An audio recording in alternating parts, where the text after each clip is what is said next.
പൈസ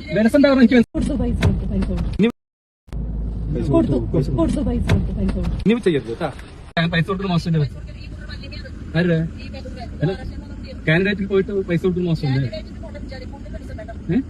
വിലസുണ്ടാവുന്ന എനിക്ക് മനസ്സിലായില്ല. ആ ഭാഷ എനിക്ക് മനസ്സിലായില്ല. പൈസ കൊടുക്കില്ല. എന്റെ മൊബൈലല്ലേ, നിങ്ങൾ അതിനോട് സംസാരിച്ചാ പോരെ? നിങ്ങൾ അതിനോട് സംസാരിച്ചാ പോരെ? പ്രിയ സുഹൃത്തുക്കളെ, അപ്പൊ കയ്യോടെ പാലക്കാട് സ്ഥാനാർത്ഥിയെ പൊക്കിയിട്ടുണ്ട്. വീഡിയോയിലൂടെയൊക്കെ ഇവർ പണം കൊടുക്കുന്നത് കൃത്യമായിട്ട് കാണിക്കുന്നുണ്ട്. അപ്പോൾ ഇതിന് നമ്മുടെ എലക്ഷൻ ഉദ്യോഗസ്ഥന്മാർ എന്ത് നടപടി എടുക്കണം എന്നുള്ളതാണ് നമ്മളിവിടെ ചിന്തിക്കേണ്ടതുണ്ട്. 100% അവർക്ക് മത്സരിക്കാനുള്ള ഈ ഒരു അവസരം തീർച്ചയായിട്ടും ഒഴിവാക്കണം. കാരണം എന്താ വെച്ചാൽ, ഒന്നാമത് അവരുടെ ഒരു വോയിസ് വന്നിട്ടുണ്ട്, 25 ലക്ഷം രൂപ എനിക്ക് ഇങ്ങനൊരു കാര്യം ചെയ്യാൻ തരണം എന്ന് പറഞ്ഞതാണ്. പുണ്യപ്രവർത്തനം ചെയ്യാൻ വേണ്ടിയിട്ടല്ല ഇവിടേക്ക് വന്നിരിക്കുന്നതെന്നൊക്കെ പറഞ്ഞിട്ട് അവരുടെ ഒരു വോയിസ് പുറത്തു വന്ന്, ആ വോയിസോട് കൂടി തന്നെ അവർക്ക് ഒരു കാരണവശാലും ഇവിടെ പാലക്കാട് MLA ആകാനുള്ള ഒരു അർഹതയും ഇല്ല എന്നുള്ളത് തെളിഞ്ഞു കഴിഞ്ഞു. ഇപ്പൊ വീണ്ടും വീണ്ടും ഇവർ കാശ് വെച്ചിട്ട് കോടികൾ ഇറക്കുകയാണ്.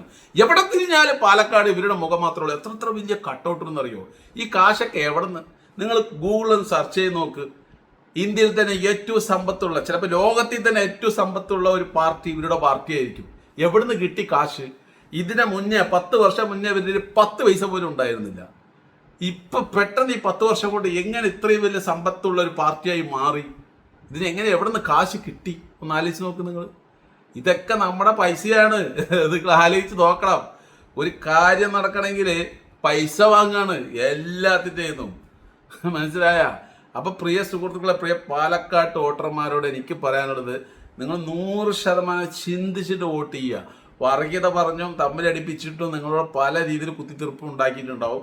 അതുകൊണ്ട് നിങ്ങൾ വീണ് കഴിഞ്ഞാൽ, ഇവര് കഷ്ടകാലത്തിന് MLA ആയി കഴിഞ്ഞാണ്ടല്ലോ, നിങ്ങൾക്ക് ഒരു ചെറിയ കാര്യം നടക്കണമെങ്കിൽ പോലും നിങ്ങൾ കാശ് കൊടുക്കേണ്ടി വരും.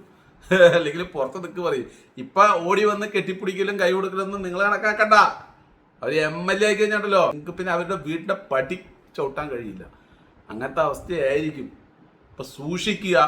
വോട്ട് കുത്തുമ്പോൾ ഓരോ വോട്ടർമാരും പാലക്കാട്ടുകാരും ചിന്തിക്കുക.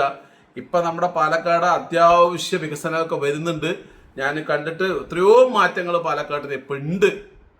അതാര് ഭരിച്ചോ ആയിക്കോട്ടെ, കോൺഗ്രസോ മാർക്സിസ്റ്റോ ആരും ആയിക്കോട്ടെ, നല്ല രീതിയിൽ ഇപ്പൊ പോകുന്നുണ്ട്. ഇവരുടെ കയ്യിൽ കൊടുത്തതുണ്ടല്ലോ, ഒരു രീതിയിലും പിന്നെ ഈ പാലക്കാട് അനങ്ങൂല. കാരണം നിങ്ങൾക്ക് എന്തെങ്കിലും ഒരു കാര്യം നടക്കണമെങ്കിൽ പൈസ കൊടുക്കാതെ നടക്കില്ല. അങ്ങനത്തെ ഒരു അവസ്ഥയായിട്ട് മാറും. ഇവരെ കാണാൻ പോലും കിട്ടില്ല, പൊട്ടി പോലും കിട്ടില്ല. ഇവർ തള്ളുന്ന തള്ളലുണ്ടല്ലോ, എമ്മാരി തള്ളലാണ്. പിന്നെ ഈ ഒരു പാർട്ടിക്ക് ഇത്രയും സമ്പത്ത് എവിടെ നിന്ന് വന്നെന്നുള്ളതിനെ കുറിച്ച് അന്വേഷിക്കാൻ ആളില്ല. കാരണം ഇവർ ആദ്യം ചെയ്യുന്ന പരിപാടി എന്താണെന്നറിയോ? നമ്മുടെ ഇന്ത്യയിൽ ഏറ്റവും അധികാരമുള്ള ആൾക്കാർ ആരാണ് അവരെ അങ്ങോട്ട് കവർ ചെയ്യും. എന്നിട്ടാണ് ഇവരുടെ മുന്നോട്ടുള്ള പോക്ക്. അവരെല്ലാ വാഗ്ദാനവും തരും. നിങ്ങൾക്ക് ഞങ്ങൾ അധികാരത്തിൽ വന്നാൽ അത് ചെയ്തു തരാം, ഇത് ചെയ്തു തരാം, നിങ്ങൾക്ക് ഈ ജോലി കഴിഞ്ഞാലും ഞങ്ങളുടെ പാർട്ടിയിൽ നിങ്ങൾക്ക് സ്ഥാനം തരാം, മറ്റത് മറിച്ചത് അവരെ അപ്പം തന്നെ കവർ ചെയ്യും. ഈ ഒരു ഐഡിയ ഒന്നും കോൺഗ്രസ്സുകാർക്കുമില്ല, മാർക്സിസ്റ്റുകാർക്കുമില്ല. ഇവർ കൃത്യമായിട്ട് അത് പറഞ്ഞ് മനസ്സിലാക്കിയിട്ട് ആ ഉദ്യോഗസ്ഥനെ കയ്യിൽ വെക്കും. എന്നിട്ട് ഇവരുടെ കാര്യങ്ങളൊക്കെ നടത്തും. കാലങ്ങളായിട്ട് നിങ്ങൾ ആലോചിച്ച് നോക്ക്. ഇവരുടെ ആൾക്കാരൊക്കെ ഏതെങ്കിലും പീഡന കേസിലോ അല്ലെങ്കിൽ ഏതെങ്കിലും അഴിമതി കേസിലോ പെടുമ്പോൾ ഒരു രീതിയിലും പോലീസ് കേസ് എടുക്കുകയോ മറ്റു കാര്യം ഒന്നും ചെയ്യില്ല. ഫുള്ള് സപ്പോർട്ടായിരിക്കും. എന്തുകൊണ്ടാണ്? ഇവരാദ്യം തന്നെ മെയിൻ സ്വിച്ചിനങ്ങ് പിടിച്ചു കളയും. മനസ്സിലായോ? മെയിൻ സ്വിച്ച് പിടിച്ചു കഴിഞ്ഞാൽ പിന്നെ അവിടെ നിന്നല്ല എല്ലാം അവിടേക്ക് കറണ്ട് പോകുന്നത്. ബാക്കി എല്ലാം ഓട്ടോമാറ്റിക്കായിട്ട് അവർ പറയുന്നത് കേട്ടോളും. അപ്പോൾ പ്രിയ സുഹൃത്തുക്കളെ, ചിന്തിക്കുക. നിങ്ങളുടെ മുന്നിൽ അവർക്ക് വെക്കേണ്ട ഒരൊറ്റ ഓപ്ഷൻ മാത്രമേ ഉള്ളൂ. ഇപ്പോൾ വേറെ അവർക്ക് ഒരു ഓപ്ഷനും ഇല്ല. വർഗീയത. അത് പറഞ്ഞ് നിങ്ങളെ കുത്തിത്തിരിപ്പുണ്ടാക്കുക. ഇപ്പം നിങ്ങൾക്ക് ആലോചിച്ച് നോക്കുക, 1 സെന്റ് ഭൂമി ഒരു സാധാരണക്കാരന് വാങ്ങാൻ പറ്റുന്നത് 1 സെന്റ് ഭൂമി എന്തുമാതിരി പേപ്പറിലെ റേറ്റാണ്. ഒരാൾക്ക് വാങ്ങാൻ പറ്റുന്നുണ്ടോ? മര്യാദയ്ക്ക് ഒരു ബിസിനസ് ഒരാൾക്ക് ചെയ്യാൻ പറ്റുന്നുണ്ടോ? നിങ്ങൾ മറ്റുള്ളൊരു കാര്യമൊക്കെ വിട്. ഞാനിപ്പോൾ പറയുന്നൊന്നും നിങ്ങൾ ചിലപ്പോൾ അംഗീകരിക്കണ്ട.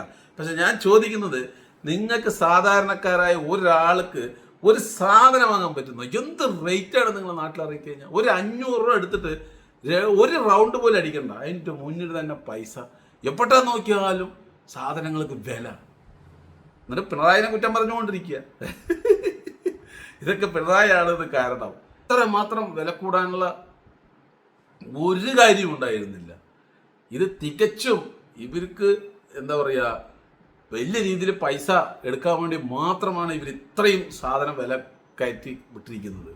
ഇത് ചോദിക്കാനൊന്നും ഒരാളും ഇല്ല. കാരണം ചോദിക്കുന്ന ആൾക്കാരൊക്കെ ഇവരുടെ ആൾക്കാരാക്കി മാറ്റാണ് അധികാരം ഉണ്ടെങ്കിൽ. അല്ലാത്തവരാണെങ്കിൽ ഇവരുടെ ആൾക്കാരല്ലെങ്കിൽ പിടിച്ചകത്തോട് വിളിച്ചു പല രീതിയിൽ ബുദ്ധിമുട്ടിക്കും. ഇവരുടെ ആളായി കഴിഞ്ഞ് പറഞ്ഞാൽ പിന്നെ പ്രശ്നമൊന്നുമില്ല. ഇതാണ് ഇവരുടെ കളി. അപ്പോൾ പ്രിയ സുഹൃത്തുക്കളെ സൂക്ഷിക്കുക. പ്രത്യേകിച്ച് പാലക്കാട് വോട്ടർമാരോട് പറയാനുള്ളത് വളരെ ചിന്തിച്ചിട്ട് വോട്ട് ചെയ്യുക. നിങ്ങൾക്ക് തീർച്ചയായിട്ടും തെറ്റുപറ്റി കഴിഞ്ഞ് പറഞ്ഞാൽ പാലക്കാടിനെ രക്ഷിക്കാൻ ഒരിക്കലും പറ്റൂല. ബാക്കിയൊക്കെ കമൻറ്റിൽ പറയാം. പ്രിയ സുഹൃത്തുക്കളെ, ഇവരെ ജയിപ്പിച്ചാൽ പാലക്കാട് രക്ഷപ്പെടുമോ?